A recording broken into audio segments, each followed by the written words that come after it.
नमस्कार, स्वागत आहे आताच्या एक नवीन ब्लॉगमध्ये. कशा आहात सगळेजण? प्रणवी बघा, नाही मी प्रणवीचं माझा अवतार बघ कसं झालं आहे आमचं बघा, आहे की नाही? किती फेस बेकार झालं आहे आमचं, आहे की नाही? मग बिना फिल्टरचं आपले बिना फिल्टरचे व्हिडिओ आहेत. जे शॉर्ट व्हिडिओ आहे ते फिल्टर लावते, काही याला फिल्टर लावते. आणि आता हे जे ब्लॉग आहेत त्याला काही मी फिल्टर लावत नाही बरं का, बिना फिल्टरचेच ब्लॉग आहेत. आहे की नाही? प्रणवी तर आपली आहे गोरी, आम्ही आपलं आहे काळं बरं बरं का, आहे की नाही? मग आई काळी आहे पण पोरं तर गोरी आहेत ना माझी, बस झालं. लाजली प्रणवी लाजली. तर बघा आज दिवसभर कामं चालू आहे. कारण की 7 तारखेला हिचे पप्पा आले होते तिकडे सप्त्याला वरती गेलेले, तेव्हा आले. तर आज घरी आले एवढ्या दिवसांनी परत आले. तर आता आजची रात्र राहणार आणि उद्या परत सकाळी जाणार तिकडे सप्त्याकडे, कारण की सप्ताह शनिवारी उठणार. काळ्याचा कीर्तन वगैरे असतो ना का शनिवारी, त्यामुळं आज राहणार आहे आणि उद्या जाणार संध्याकाळी. उद्या दिवसभर, उद्या सकाळी परत संभवची शाळा आहे 8 ते 10. ऐक, तर हिला घ्यायचे सँडल. काय काय घ्यायचं तुला? सँडल. हां, अजून गाडी नाही घ्यायची. हां, कपडे काय पाहिजेत? फ्रॉक घ्यायची, जीन्स घ्यायचं, काय पाहिजे? नीट बोल. जीन्स. तिला जीन्स टी शर्ट पाहिजे बरं का. तिला जास्त करून ते फ्रॉक वगैरे बाकीचं काहीच आवडत नाही तिला, तर तिला जास्त करून टी शर्ट आणि जीन्स आवडते प्रणवीला. आणि तिला सँडल पाहिजेत. कधीपासून म्हणते ती बुटं नको आहेत मला सँडल पाहिजेत. तर म्हटलं ठीक आहे, तुझ्या बड्डेलाच आपण घेऊया, तोपर्यंत थांब. आणि काय पाहिजे? भांडी कुंडी खेळायचे. तर भांडी कुंडी कशासाठी पाहिजे तुला? इथं चहा ठेवायला, गॅसवरती चहा ठेवायला. बघितलं का, इथं चहा ठेवायला. त्याच्यासाठी एका ठिकाणी त्या आहे ना ती छोटी मुलगी, तिची भांडी-कुंडी बघितली तेव्हा. हां बघा, तिचं नाव सांगते, माऊकडं आहे बघ भांडी-कुंडी. तर तिची भांडी-कुंडी बघितलं नाही तेव्हापासून ती मला म्हणते, मम्मा मला पण भांडी-कुंडी आण, मला पण भांडी-कुंडी. लहान मुलांचं असंच असतं बघा, लहान लेकरांचं एकाचं बघितलं का चालू असतं लेकरांचं. एक तसं नाही करायचं, चालू. हां असू दे, बघते नंतर मी. तर चालूच असतं बघा. तर तिला सायकल पण पाहिजे होती प्रणवीला. तर म्हटलं सायकल काय आता घेणं शक्य नाही होत आहे, आता खर्च खूप झाला आहे बरं का. आणि आत्ता परत 18 तारखेला परत यात्रा पण आहे. तुला शांत बस, व्हिडिओ करून देत नाही, शांत बस वरती बस, जरा नीट शांत. तर 18 तारखेला यात्रा पण आहे, 17ला बड्डे, 18ला यात्रा आहे, शिवजयंती आहे, सगळ्याच गोष्टी आहेत. त्यामुळे खर्च चालू आहे. त्यामुळे सायकल काय घ्यायची नाही प्रणवीला, घ्यायची नाही. पुण्याला गेलो की आपण सायकल घेऊया पुढच्या वर्षी. हां काय, तिची आत्तू म्हणली की 5 वर्षांनी तिचा बड्डे खूप छान करूया आपण, मोठा करूया बड्डे. 5 वर्षाची झाली की, म्हणजे अजून 2 वर्ष पटकन जातील. आता ही पुढच्या वर्षी तिथंच जाणार, त्याच्या पुढच्या वर्षी आम्ही पुण्याला बड्डे, म्हणजे पुढच्या वर्षीच आम्ही जाणार आहे पुण्यामध्ये, आहे की नाही? कुठे जाणार आपण? पुण्याला जाणार आम्ही पुढच्या वर्षी मे महिन्यापर्यंत आम्ही पुण्याला जाणार, आहे की नाही?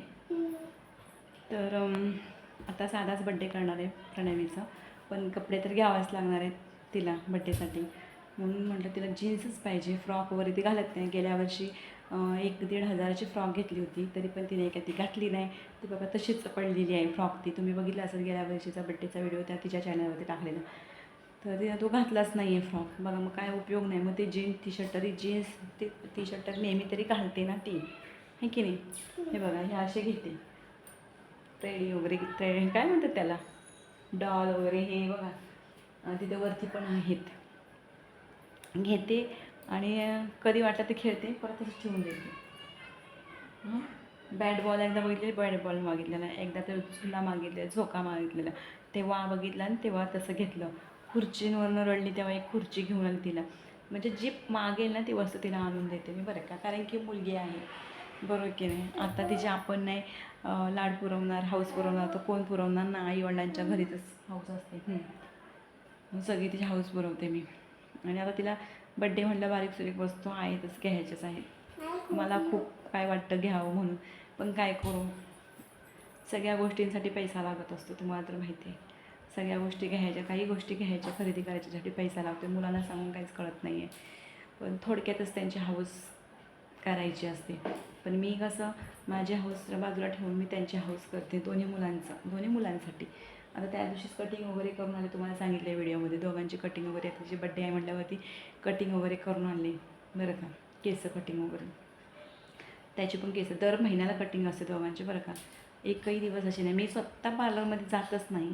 मेन म्हणजे मी कधी 6 महिन्यांनी कधी केलं तर ॲब्रो करते, नाहीतर मी ॲब्रो पण करत नाही, केस कटिंग पण करत नाही, केसांना काय कोणती हेअरस्टाईल पण करते. माझा आपला एक पफ आहे तो आहे बरं का. बाकी मी कोणतीच हेअरस्टाईल वगैरे मी करतच नाही. मला तेवढं काही आवड नाही हेअरस्टाईल वगैरे, कारण तेवढा टाईमपास म्हणजे माझ्याकडे तेवढा वेळ नसतो. माझं फक्त एवढंच स्वप्न आहे की माझ्या मुलांनी खूप शिकावं आणि पुढे मोठं व्हावं. जे मी नाही म्हणजे मी नाही हे केले, नाही शिकले, पण माझ्या मुलांनी शिकावं ही माझी पूर्ण इच्छा आहे दोन्ही मुलांसाठी बरं का.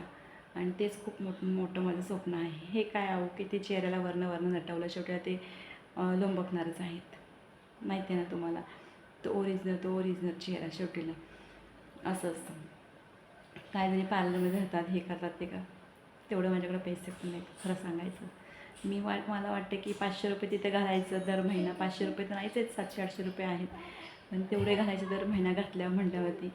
तर त्याचं आपलं काहीतरी एक सिलेंडर येईल, महिना 2 महिने त्याच्यावर सिलेंडर जातील, किंवा 1000 रुपये, ते 1000 रुपयाचं पुढं काहीतरी मुलाची फी जाईल, किंवा काय लाईट बिल जाईल, किंवा एक PCचा हप्ता जाईल, असं माझं नियोजन असतं. तुम्हाला कसं वाटतं सांगा. कारण की चेहऱ्याला काही हे ते लावून चेहरा खराब होतो. मी चेहऱ्याला काहीच लावत नाही बघा. मी तुम्हाला ते पण सांगितलं, फक्त क्रीम लावत असते, दुसरं काही नाही. आणि बाकीचे इथले लोक जे व्हिडिओ बघतात ना माझे, असे त्यांना काहीतरी वेगळंच वाटतं. पण आपल्याला माहिती आहे की आपण ज्या गोष्टी आहेत त्या आपण यूट्यूब फॅमिलीजवळ सगळ्या गोष्टी शेअर करतो बरं का. काही लोकांना म्हणजे कसं इकडे जाताना व्हिडिओ बनवते, हां असं तसं, त्यांना काहीच कळत नाही. काही जण कसे अडाणी आहेत, त्यांना काय कोणत्याच गोष्टी कळत नाही. जे एकही बुक शिकली नाही आहेत त्यांना काहीच कळणार नाही व्हिडिओच्या माध्यमातून, काय नाही. आपली यूट्यूब फॅमिली म्हणजे आपली काय आहे ते बरं का. आणि मला कोणी टिंगल करू दे, मजा मस्ती करू दे, किंवा मला कोणी नावं ठेवू दे, मला काही फरक पडत नाही बरं का. नावं ठेवणारी लोकं पण पाहिजे असतात, त्याशिवाय आपल्याला दुनियादारी कळत नसते. आणि नावं ठेवणारी काय मला पोसायला येत नाही आहेत, किंवा माझ्या मुलांना बघत नाही आहेत. आज एवढं मी मुलांचे हाल काढते, एवढं संघर्ष करते, तर म्हणत नाही बाबा तू हे करू नको, आम्ही थोडंफार सपोर्ट करतो, किंवा तुझ्या मुलांना बघतो, किंवा काय करतो, किंवा नको तुझ्या मुलाला सोडतो वगैरे, असं कोणीच म्हणत नाही. माझं भार कोण हलकं करत नाही आहे, बरोबर की नाही. तर जग हसायला पण आहे, मजा बघायला पण आहे, नावं ठेवायला पण आहे. चांगलं बघा तरी नावं ठेवतात, आणि वाईट वागलं तरी नावं ठेवतात. वागावं तरी माणसाने कसं, बरोबर की नाही. तर वाईट बोला, मला काही बोला, मला काहीच फरक पडत नाही. आणि माझ्यावरती किती हसा. तर चला बाय बाय सगळ्यांनी. आता याचे पप्पा आणतात, काहीतरी आणायला गेलेत बाहेर, संभावून दोघेजणं. आता बनवते जेवण. दिवसभर नुसतं राडाबागाशी. आता गाजराचा हलवा बनवला, संभावने खाल्ला, हिने खाल्ला, माझ्या पप्पाने खाल्ला. उद्या परत सकाळी उठून जायचं आहे तिकडून, येणार काय आणायचं हे की नाही, खरेदी करायची. तर चला बाय हां, बाय कर, बाय.